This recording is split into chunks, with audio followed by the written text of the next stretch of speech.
The flight attendant looked at me like I was a criminal who had somehow snuck into first class, her eyes scanning my boarding pass 3 times before reluctantly pointing to my seat. Little did she know, I was actually on my way to protect the very country she seemed to think I didn't belong in. Which country are you listening from? Tell us in the comments below. My name is Maya Richardson, and for the past 8 years, I've served my country as a Central Intelligence Agency operative. At 32, I've been deployed to 14 different countries, stopped 3 terrorist plots, and saved countless American lives. But on that Tuesday morning in October, boarding Flight 447 from Washington, D.C. to Los Angeles, none of that seemed to matter to the woman checking my ticket. Growing up in Detroit, Michigan, wasn't easy for a black girl with big dreams. My neighborhood was rough around the edges, filled with boarded-up houses and streets where hope seemed as cracked as the sidewalks. But my parents, Jerome and Angela Richardson, refused to let our circumstances define our destiny. My father worked double shifts at the Ford plant while studying for his teaching degree at night. My mother cleaned offices downtown during the day and took nursing classes on weekends. They were living proof that hard work and determination could overcome any obstacle. "Maya, baby," my mother would tell me as she helped me with homework at our small kitchen table, "your mind is your passport to anywhere you want to go in this world. Don't let nobody tell you differently." Our house was small, a 2-bedroom bungalow with thin walls and drafty windows, but it was filled with love, books, and endless conversations about current events. My parents made sure I understood the world beyond our neighborhood. They subscribed to newspapers they could barely afford and watched the evening news religiously, discussing politics and international affairs over dinner every night. When I was 12, something happened that would shape the rest of my life. A terrorist attack overseas had dominated the headlines for weeks, and I watched my parents' faces as they discussed the complex geopolitical factors that had led to the tragedy. That night, I announced to them that I wanted to work for the government someday, to help protect people from those who would do them harm. "That's a big dream, sweetheart," my father said, his eyes twinkling with pride. "But if anyone can do it, it's you." School became my sanctuary and my battlefield. I excelled academically, but I also faced the subtle and not-so-subtle racism that pervaded even our predominantly black school. Some teachers had lower expectations for students from my neighborhood. Guidance counselors steered kids like me toward vocational programs instead of college prep courses. But I had advantages many of my classmates didn't: parents who believed in education and who fought for me every step of the way. When a guidance counselor suggested I consider community college instead of applying to 4-year universities, my mother marched into that school the next day wearing her best dress and her most determined expression. "My daughter has a 4.0 GPA and scored in the 95th percentile on her SATs," she told the counselor firmly. "She's applying to Georgetown, Harvard, and Stanford, and you're going to help her do it right." The scholarship to Georgetown University felt like winning the lottery. When the acceptance letter arrived, my parents cried tears of joy, and my father called in sick to work so we could celebrate properly. Moving to Washington, D.C. was like entering a different world, a world of privilege and opportunity that I had only seen in movies. At Georgetown, I majored in international relations with a minor in Arabic studies. I threw myself into my studies with the intensity of someone who knew this chance might never come again. I joined the debate team, volunteered for political campaigns, and spent my summers interning at various government agencies. My professors took notice of my dedication and intelligence, but I still encountered subtle forms of discrimination. There was the professor who seemed surprised when I turned in exceptional work, as if academic excellence was unexpected from someone who looked like me. There were study groups where I felt like I had to prove myself twice as hard as my white classmates. There were career fairs where recruiters seemed more interested in talking to students who didn't share my skin color. But I persevered, driven by my parents' sacrifices and my own burning desire to serve my country. I graduated summa cum laude with a 3.98 GPA, fluent in Arabic, French, and Spanish, with working knowledge of Mandarin and Russian. The CIA recruitment officer who interviewed me during my senior year seemed impressed despite himself. "Ms. Richardson," he said, reviewing my file, "your academic record is outstanding and your language skills are exactly what we need. But I have to ask, are you prepared for the challenges you'll face as a minority woman in the intelligence community?" I looked him straight in the eye. "Sir, I've been preparing for those challenges my entire life. The question is whether the CIA is ready for what I can bring to the table." He smiled for the first time during our interview. "I think you're going to fit in just fine." The training at CIA headquarters in Langley, Virginia, was the most grueling experience of my life. Physical conditioning, weapons training, surveillance techniques, psychological warfare, cultural immersion. Every day brought new challenges designed to push trainees to their breaking point. Many of my classmates had military backgrounds or came from families with long histories of government service. I was one of only 3 black women in a class of 47. During those intense months, I learned that being underestimated could be an advantage. While instructors expected certain trainees to excel based on their backgrounds, I flew under the radar, quietly outperforming many of my more pedigreed classmates. When final rankings were announced, I had finished 3rd in the class overall and 1st in languages and cultural intelligence. My first assignment took me to Cairo, Egypt, where I worked undercover as a cultural attaché at the American Embassy. The real mission involved infiltrating networks suspected of funneling money to terrorist organizations. It was dangerous work that required me to navigate complex cultural dynamics while maintaining my cover identity. The fact that I was a young black woman actually helped in some situations.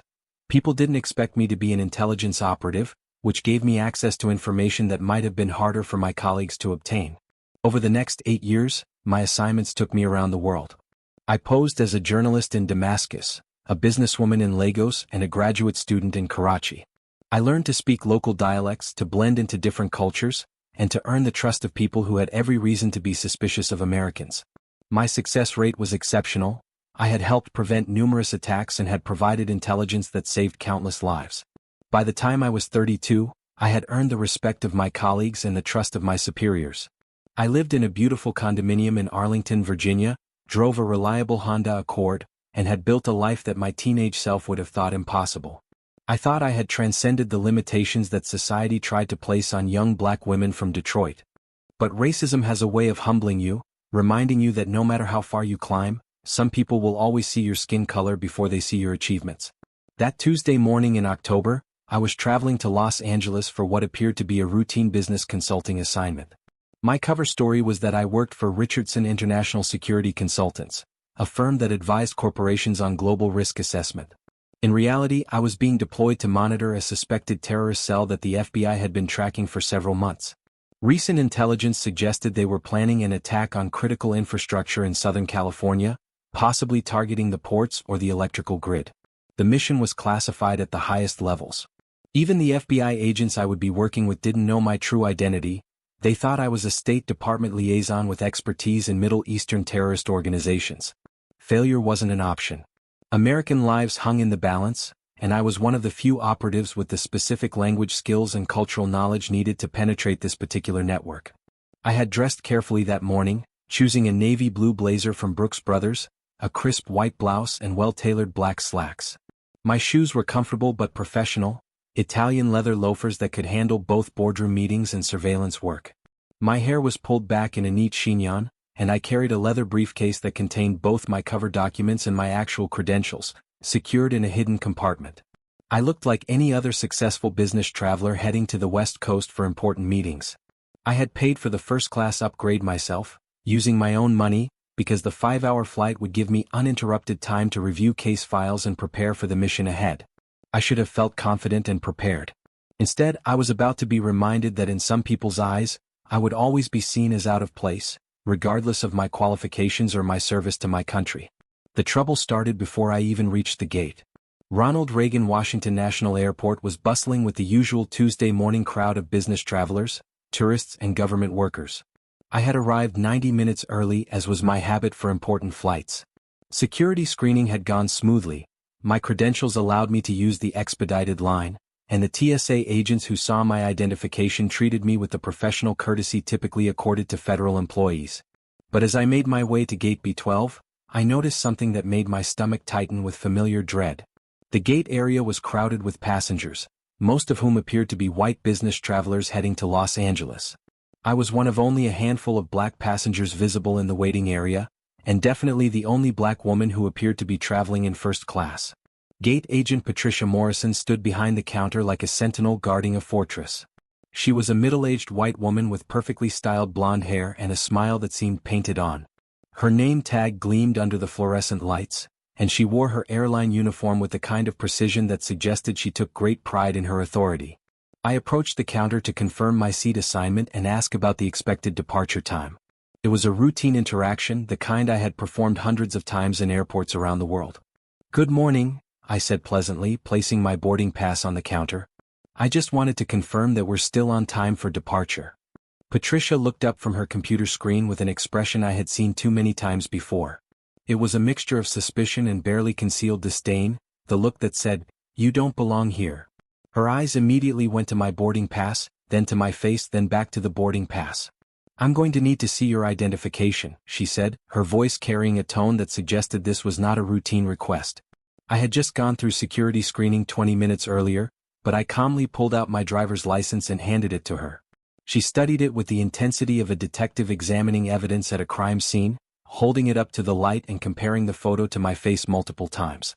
"Is this your boarding pass?" she asked, picking up the document I had just handed her.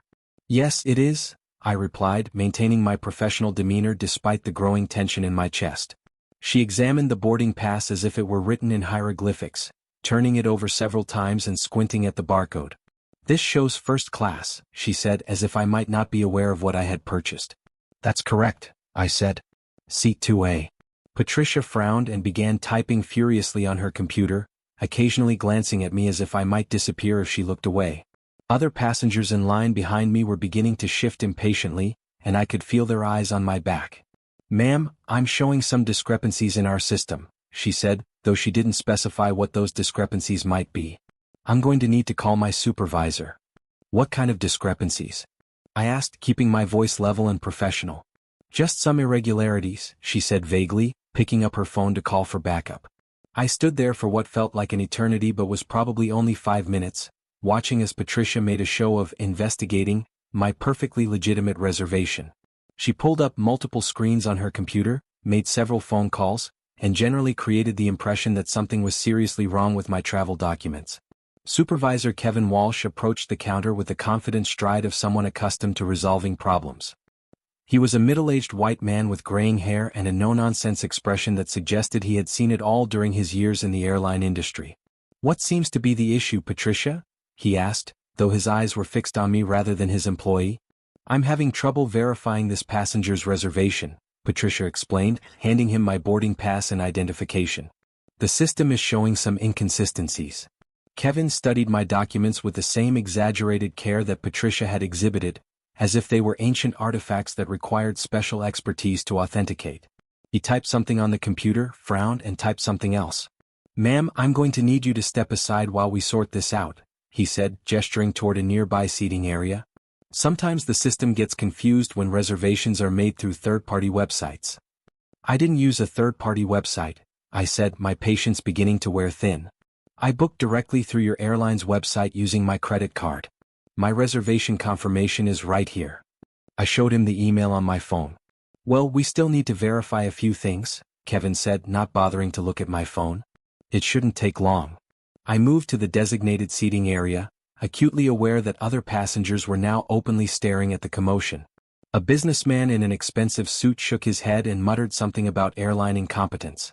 A woman with a designer handbag looked at me sympathetically, as if I were the victim of some unfortunate computer glitch rather than deliberate harassment. For the next 20 minutes, I watched Patricia and Kevin engage in an elaborate performance of customer service theater. They made multiple phone calls, consulted with other staff members, and generally created the impression that my reservation was the most complicated booking in aviation history. During this time, they processed dozens of other passengers without incident, including several who were also traveling in first class. The difference in treatment was stark and impossible to ignore. White passengers approached the counter, handed over their boarding passes, received friendly greetings, and were processed efficiently. I sat there with valid documents, watching the same two employees who had questioned my right to be there treat other travelers with courtesy and respect. Finally, Kevin approached me with my documents in hand and an expression that suggested he was doing me an enormous favor. "We've resolved the issue," he announced as if he had just performed a miracle of customer service. "You can board with the other first-class passengers." "What was the issue?" I asked, genuinely curious about what problem they had supposedly discovered and resolved. "Oh, just a minor glitch in the system," he said dismissively. "These things happen sometimes." But as I took my documents back, I noticed something interesting. The timestamps on the various screens behind the counter showed that they had accessed my reservation multiple times over the past 20 minutes, but there had been no actual changes made to my booking. They had simply been stalling, creating delays and complications where none existed. The message was clear: They didn't think I belonged in first class and they were going to make me prove my worthiness to be there. But the humiliation was far from over. The real trial was about to begin once I stepped onto the plane. Flight attendant Jessica Reynolds made Patricia Morrison and Kevin Walsh look like models of customer service excellence. She stood at the entrance to the aircraft with the kind of smile that airline magazines feature in their advertisements, perfectly white teeth, professionally applied makeup, and blonde hair styled in an immaculate bun. But the moment I stepped onto the plane and she saw my first-class boarding pass, that smile faltered almost imperceptibly. "Welcome aboard," she said, her voice carrying all the warmth of a winter morning in Detroit. Her eyes followed me as I made my way down the aisle, and I could feel her gaze boring into my back as I located my seat. Seat 2A was a premium location, an aisle seat in the second row with extra legroom and easy access to the overhead compartments. I had specifically chosen this seat because it would allow me to observe other passengers while reviewing my mission materials. As an intelligence operative, I was trained to be aware of my surroundings at all times, and this seat provided optimal situational awareness. I settled into my seat and began organizing my materials for the flight. I had brought several files disguised as business documents, along with a laptop and tablet for communication with my handlers. Everything appeared routine and professional, exactly what you would expect from a business consultant traveling to an important client meeting. That's when Jessica appeared at my row, her smile now completely absent. "Excuse me," she said, her voice loud enough to attract attention from nearby passengers. "I'm going to need to see your boarding pass again." I looked up at her with surprise. This was now the fourth time in less than an hour that someone had demanded to see the same piece of paper. "Is there a problem?" I asked. "Just following protocol," she replied, though her tone suggested that this was anything but routine. Sometimes passengers get confused about their seat assignments. I handed over my boarding pass without comment, though inside I was beginning to seethe. Jessica studied the document with exaggerated care, looking back and forth between the boarding pass and the seat number displayed above my head. She was putting on quite a performance for the other first-class passengers, most of whom were white men in expensive business suits. "Are you absolutely certain you're in the right seat?" she asked, emphasizing each word as if she were speaking to someone with limited comprehension. "Yes, I'm certain," I replied, my voice carefully controlled despite my growing frustration. "This is my assigned seat." Jessica continued to stand there, boarding pass in hand, as if she were waiting for me to confess to some elaborate seat-switching scheme. The businessman across the aisle was now openly watching our interaction, his expression a mixture of curiosity and embarrassment. "Well," Jessica said finally, handing back my boarding pass with obvious reluctance, "I suppose everything appears to be in order. But I'll need to keep an eye on things throughout the flight." That last statement hung in the air like smoke from a fire. What exactly did she need to keep an eye on? What did she think I was going to do?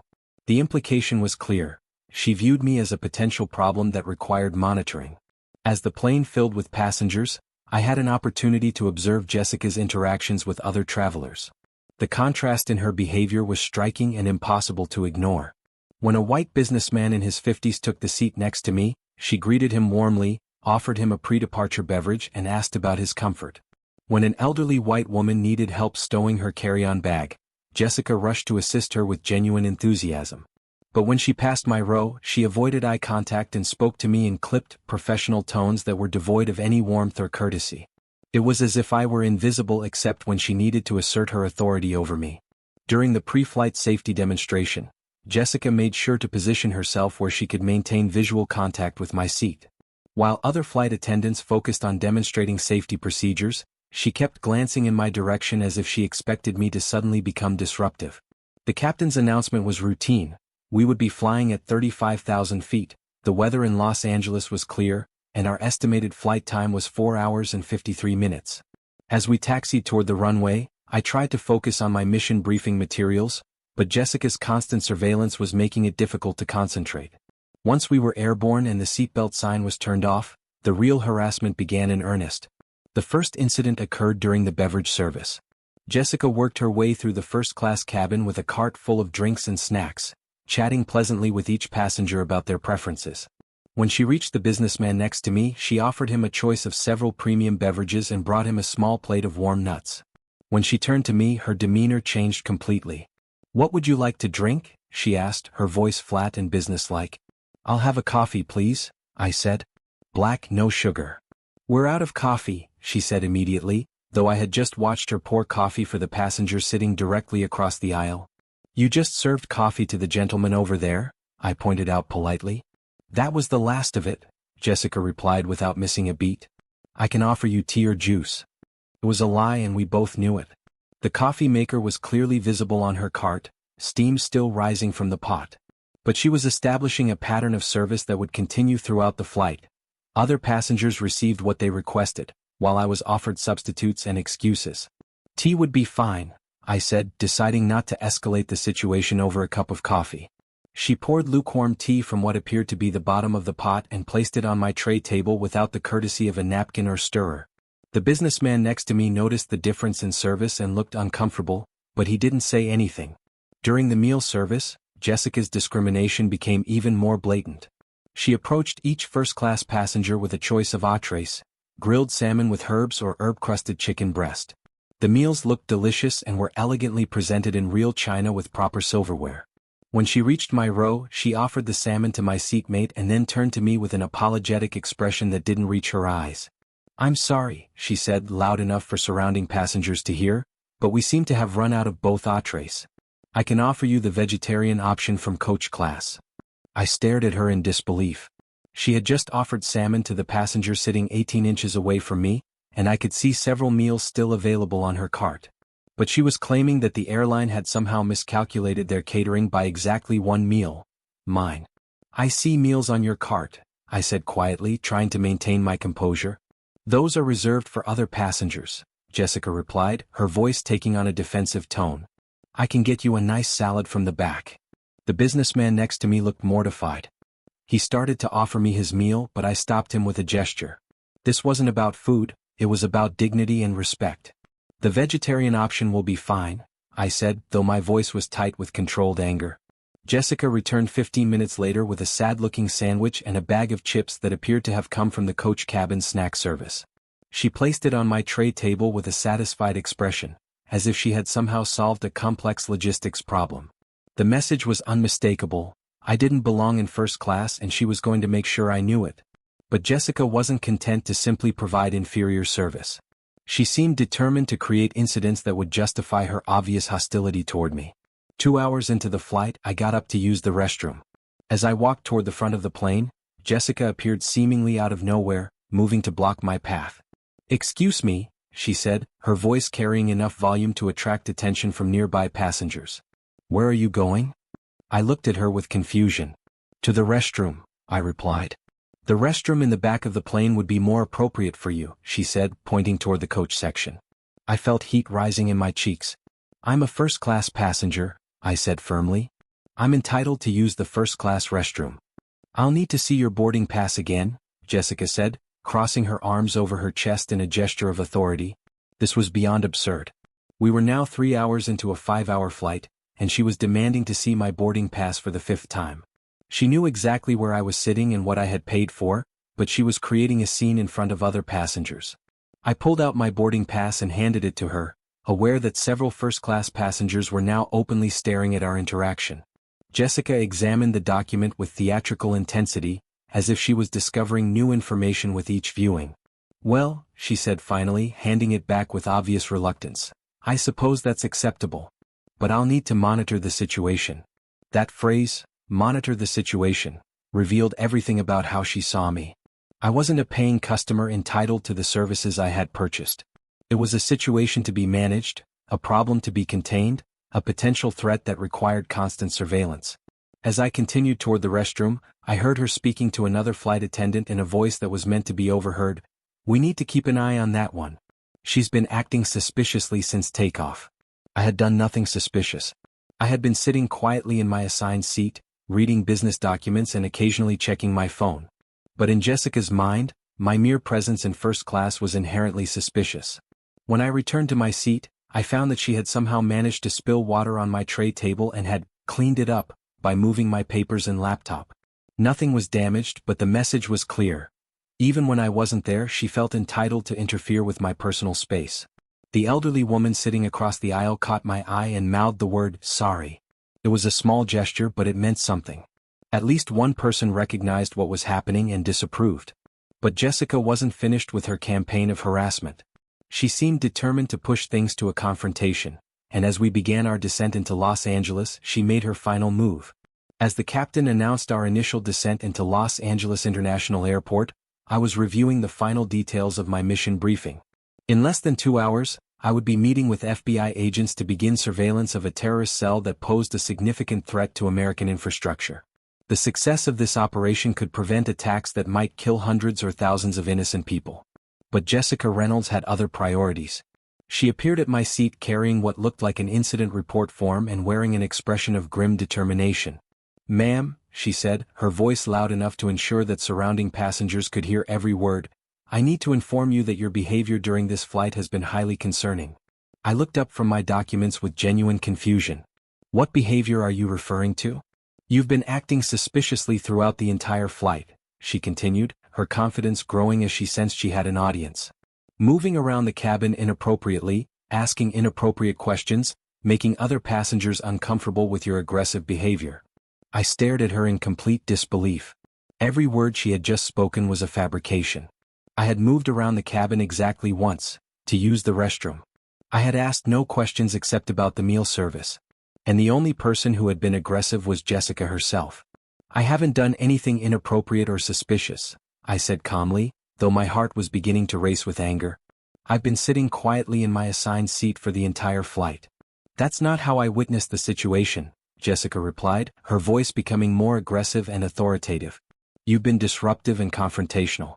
You've questioned my authority multiple times and created disturbances that have made other passengers uncomfortable." Now she was rewriting history entirely. She was the one who had questioned my right to be there. She was the one who had created every disturbance. She was the one who had been confrontational and disruptive. But she wasn't finished with her performance. "I'm going to file a formal report with airport security," she announced, holding up the incident form as if it were a court summons.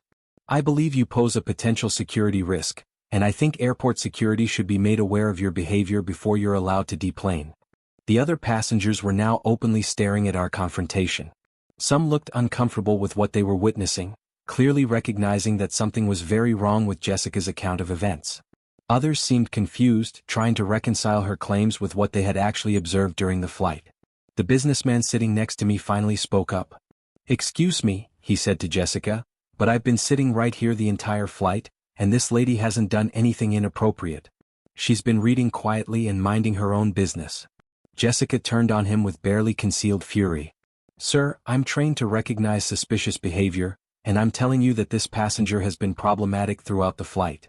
"No, she hasn't," said the elderly woman across the aisle, her voice shaking slightly but determined. "You've been harassing her since we took off. I've never seen anything like it." More passengers began to murmur their agreement, and Jessica's face was becoming red with anger and embarrassment. But instead of backing down, she doubled down on her accusations.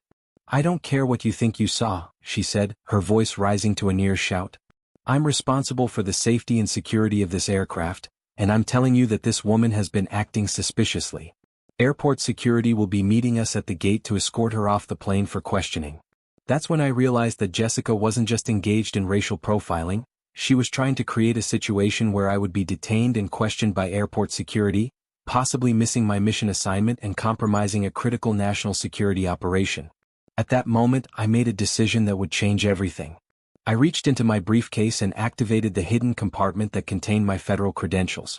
From it, I extracted a leather folder that held my CIA identification, my federal law enforcement badge, and several classified documents that established my authority and security clearance. "Before you file any reports or call any security," I said, my voice still calm but now carrying an unmistakable note of authority, "I think you should know exactly who you're dealing with." I stood up to my full height and held my credentials where Jessica and the surrounding passengers could see them clearly. "My name is Special Agent Maya Richardson," I announced, my voice carrying throughout the first-class cabin. "I'm a Central Intelligence Agency operative, and I'm currently traveling on official government business related to national security." Jessica's face went through a remarkable transformation. The smug confidence drained away like water from a broken dam, replaced by shock, then fear, then something approaching panic. She stared at my credentials as if they were written in a language she couldn't comprehend. I don't understand," she stammered, her aggressive posture collapsing into uncertainty. What you don't understand, I said, my voice growing stronger and more authoritative with each word, is that while you've been harassing me for the past 5 hours, I've been preparing for a mission that could save American lives. While you've been questioning my right to sit in a seat I paid for with my own money, I've been reviewing intelligence that could prevent terrorist attacks on American soil. The cabin had gone completely silent. Every passenger within earshot was listening to this exchange with rapt attention, and many were pulling out their phones to record what was happening. For the past 8 years, I continued, my voice filled with the accumulated frustration of a lifetime of discrimination, I have served this country with distinction. I have risked my life in places you couldn't pronounce to keep Americans safe. I have infiltrated terrorist organizations, prevented attacks that would have killed thousands of innocent people, and provided intelligence that has protected our national security. Jessica looked like she wanted to disappear into the aircraft's flooring. I was just doing my job, she said weakly. No, I replied firmly, my voice cutting through her pathetic excuse like a knife. Your job is to ensure passengers' safety and comfort while providing professional customer service. Instead, you have spent this entire flight engaging in racial profiling and harassment based on nothing more than the color of my skin. I looked around the cabin at the other passengers, many of whom were now recording this confrontation with their smartphones. Ladies and gentlemen, I said, addressing the entire first-class section, I want you to remember what you've witnessed here today. This is what racial discrimination looks like in the 21st century. This is how prejudice manifests in everyday situations that most people never see or acknowledge. I turned back to Jessica, who was standing there with tears beginning to form in her eyes. You saw a black woman in first class and immediately assumed I didn't belong here, I continued. You demanded to see my boarding pass 5 separate times. You provided me with inferior food and service. You questioned my right to use the restroom. You fabricated accusations of suspicious behavior. And finally, you threatened to have me detained by security. The businessman next to me was shaking his head in disgust. This is absolutely unacceptable, he said loudly. I'm going to file a complaint with the airline about this behavior. So am I, said the elderly woman across the aisle. What I've witnessed today is shameful and inexcusable. Other passengers began voicing their agreement and outrage, creating a chorus of condemnation that seemed to physically shrink Jessica with each comment. But I wasn't finished. You know what the most ironic part of this situation is? I asked Jessica, my voice now carrying a note of sad reflection. While you've been treating me like a criminal, I've been on my way to Los Angeles to help prevent actual criminals from harming the people of this country. While you've been questioning my patriotism and my right to be here, I've been dedicating my life to protecting the freedoms and security that make America great. I paused, letting that truth sink in for everyone listening. I won't be filing a complaint against you personally, I said quietly, because I have more important things to worry about than your ignorance and prejudice. But I want you to think about what happened here today. I want you to remember that you don't know anything about the people you're serving just by looking at their skin color. And I want you to understand that every time you treat someone poorly because of their race, you're betraying the very values that this country was founded on. Jessica was now crying openly, her carefully applied makeup running down her cheeks in dark streaks. I'm sorry, she whispered. I'm so sorry. Don't apologize to me, I said firmly.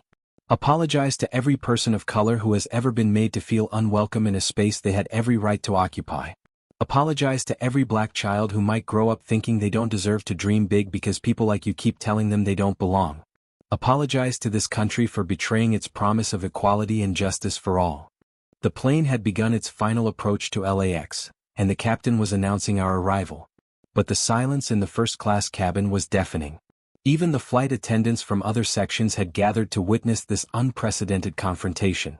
As we touched down and taxied to the gate, Jessica retreated to the galley area, clearly unable to face the passengers she would normally be thanking for flying with the airline.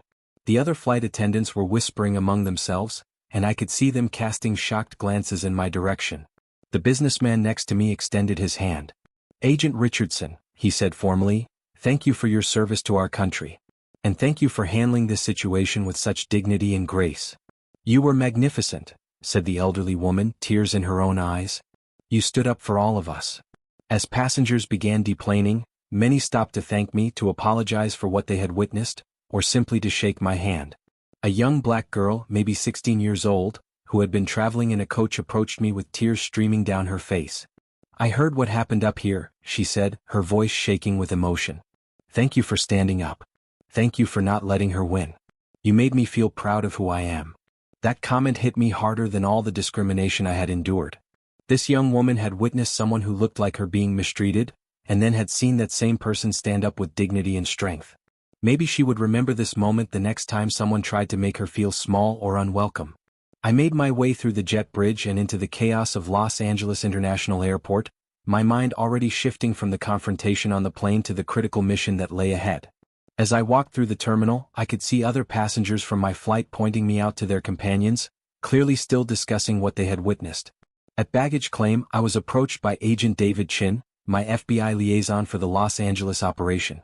He was a tall, serious man in his early 40s with the kind of intense focus that marked him as a veteran law enforcement officer. "Agent Richardson?" he asked, extending his hand. "I'm David Chin, FBI Counterterrorism Division. Welcome to Los Angeles." "Thank you," I replied, shaking his hand firmly. "Are we ready to begin operations immediately?" "Absolutely," he said, then paused and looked at me more carefully. "How was your flight?" I considered how to answer that question. I could tell him about the discrimination I had faced, about the flight attendant who had spent 5 hours trying to humiliate and harass me. But that would be a distraction from the mission, and American lives were potentially at stake. "Educational," I replied simply. Agent Chin gave me a curious look but didn't press for details. We collected my luggage and made our way to his vehicle, where he began briefing me on the latest intelligence developments. "The suspect cell has been meeting regularly at a warehouse in the port of Long Beach," he explained as we drove through LA traffic. "We believe they're planning to target shipping infrastructure, possibly using explosive devices to disrupt commercial traffic. Your cultural background and language skills should help us determine their exact plans and timeline." For the next 3 days, I threw myself into the mission with the intensity and focus that had made me successful throughout my career. Working undercover as a potential business partner, I infiltrated the terrorist cell and gained access to their planning documents. The operation required me to pose as a corrupt shipping company executive who could provide inside access to port facilities. It was dangerous work that required every skill I had developed over 8 years in the intelligence community. I had to earn the trust of people who had every reason to be suspicious of outsiders, while simultaneously gathering the evidence needed to prevent their attacks and bring them to justice. The breakthrough came on the 3rd day, when I was able to photograph detailed plans showing their intended targets and timeline. They were planning to detonate truck bombs at 3 separate locations during the following week's peak shipping period, which would have killed hundreds of dock workers and disrupted billions of dollars in international commerce. Working with Agent Chin and the FBI's Joint Terrorism Task Force, we coordinated simultaneous raids that resulted in the arrest of 7 suspects and the seizure of enough explosives to level several city blocks. The operation was a complete success. No shots were fired, no one was injured, and a catastrophic attack was prevented. As I prepared to return to Washington, D.C., I received several interesting pieces of correspondence that reminded me of the events aboard Flight 447. The first was an overnight letter from the airline's corporate headquarters. It was signed by the CEO himself and contained a formal apology for the treatment I had received, along with a voucher for free flights anywhere in their network. More importantly, it included confirmation that Jessica Reynolds had been suspended pending a full investigation and would be required to complete extensive diversity and sensitivity training before returning to duty. But what really caught my attention was the final paragraph of the letter. "We have reviewed video footage from the aircraft and interviewed multiple passengers who witnessed the incident. Your composure and professionalism in an extremely difficult situation reflect the highest standards of dignity and character. We are honored that someone of your caliber chose to fly with our airline, and we are committed to ensuring that such incidents never occur again." The second piece of correspondence was an email from the young woman who had approached me at the airport. Somehow, she had managed to find my contact information through social media and wanted to thank me again for what I had done. "Dear Agent Richardson," she wrote, "I can't stop thinking about what you did on that plane. You showed me that I don't have to accept being treated poorly just because of how I look. You showed me that I can stand up for myself with dignity and strength, even when people try to make me feel small. I'm a senior in high school now, and I've decided to apply to Georgetown University because that's where you went. I want to study international relations and maybe work for the government someday, just like you. Thank you for being an example of what's possible." Reading that email brought tears to my eyes. This young woman had witnessed discrimination and humiliation, but she had also seen strength, dignity, and the power of standing up for what's right. Maybe my confrontation with Jessica Reynolds had served a purpose beyond just defending my own dignity. The third surprise came a week later, when I received a call from the businessman who had been sitting next to me on the flight. He introduced himself as Marcus Thompson, the CEO of a major consulting firm in Los Angeles. "Agent Richardson," he said, "I've been thinking about what happened on that flight and I wanted you to know that it inspired me to take action in my own company. We've been reviewing our diversity and inclusion policies and frankly, we haven't been doing enough. I'd like to invite you to speak to our executive team about unconscious bias and the importance of creating inclusive environments." It seemed that the ripple effects of that 5-hour flight were continuing to spread, creating conversations and changes that might not have happened otherwise. But perhaps the most meaningful recognition came from an unexpected source.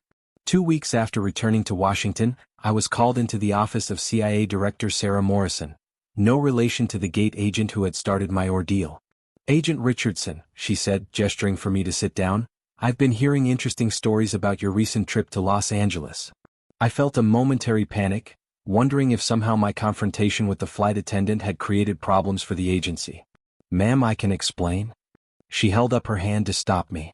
"Agent Richardson, you handled an extremely difficult situation with exactly the kind of professionalism and dignity that represents the best of this organization. You completed a critical mission that saved American lives, and you did it while dealing with personal challenges that would have derailed many other operatives." She paused and looked at me directly. "I want you to know that your actions on that aircraft have been noticed at the highest levels of this government.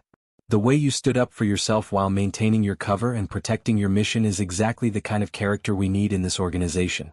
Then she smiled. "I'm promoting you to Senior Special Agent, effective immediately. And I'm assigning you to lead a new initiative focused on improving diversity and inclusion within the intelligence community. It's time we made sure that talented people like you never have to face the kind of treatment you experienced on that flight."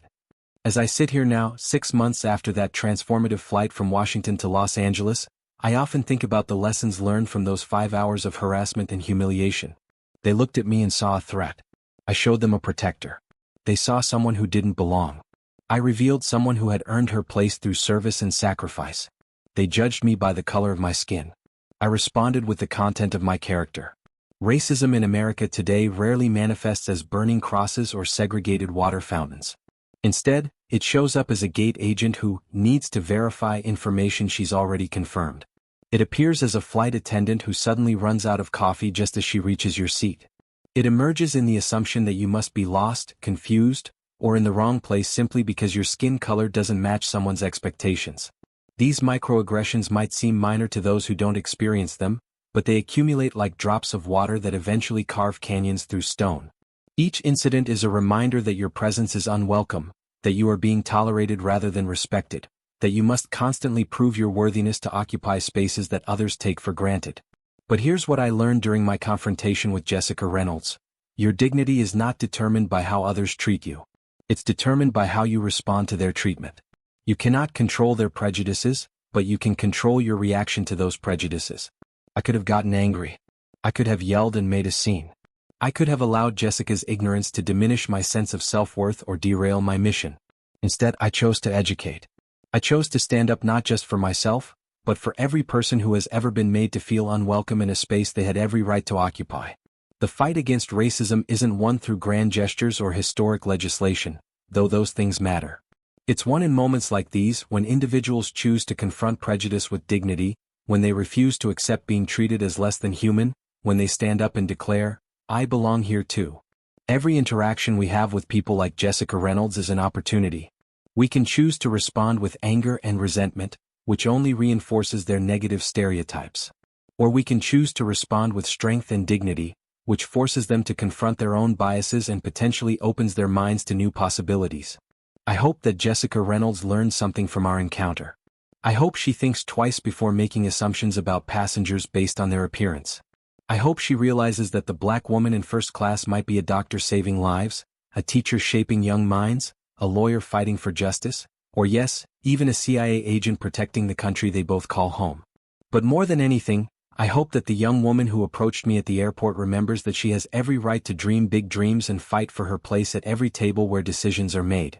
I hope she remembers that her worth is not determined by other people's prejudices, but by her own character, intelligence, and determination. Because that's how change happens in America. Not through sudden transformations or miraculous conversions, but through countless individual moments when people choose to be better than their worst impulses. It happens when we refuse to accept discrimination as normal or inevitable. It happens when we stand up with dignity and demand the respect we deserve as human beings. The terror cell I helped capture in Los Angeles was planning to attack the very infrastructure that keeps America functioning. They wanted to sow fear, division, and chaos in our society. But the real threats to American values often come from within, from people who claim to love this country while denying its promise of equality to their fellow citizens. Jessica Reynolds and Patricia Morrison may not have been plotting to blow up buildings, but they were attacking something just as fundamental: the idea that all Americans deserve to be treated with dignity and respect regardless of their race, religion, or background. Every time we allow discrimination to go unchallenged, we weaken the foundations of the society we claim to cherish. Every time we stand up against prejudice, we strengthen those foundations and move closer to the ideals that make America truly great. They tried to make me small. Instead, I showed them, and everyone watching, how to be bigger. I showed them that strength comes not from putting others down, but from lifting yourself and others up. I showed them that true patriotism means fighting for the rights and dignity of all Americans, not just the ones who look like you. That's a lesson worth learning no matter which country you're listening from. Because the struggle for dignity, respect, and equality is universal. It crosses borders and transcends cultures. It connects all of us who believe that every human being deserves to be judged by their character and their actions, not by the color of their skin or the circumstances of their birth. The next time you witness discrimination, remember Flight 447. Remember that silence in the face of injustice is complicity. Remember that small acts of courage can create ripple effects that change lives and open minds. Remember that each of us has the power to make our society more just, more equal, and more worthy of the ideals we claim to share. And remember that sometimes, the person being discriminated against might be the very person working hardest to protect the freedoms and security that make such conversations possible in the first place. They judged me by my appearance. I showed them my service. They questioned my worth. I demonstrated my value. They tried to diminish my dignity. I responded by enlarging theirs. That's how we build a better America. One conversation, one confrontation, one act of courage at a time. This story serves as a reminder that racial discrimination persists in many forms throughout American society, often in everyday situations that might seem minor but collectively create hostile environments for people of color. It also demonstrates that responding to discrimination with dignity, strength, and education can create powerful moments of change and understanding. The goal is not to shame or blame, but to foster awareness, encourage empathy, and inspire all of us to examine our own biases while working to treat every person with the respect and dignity they deserve as fellow human beings.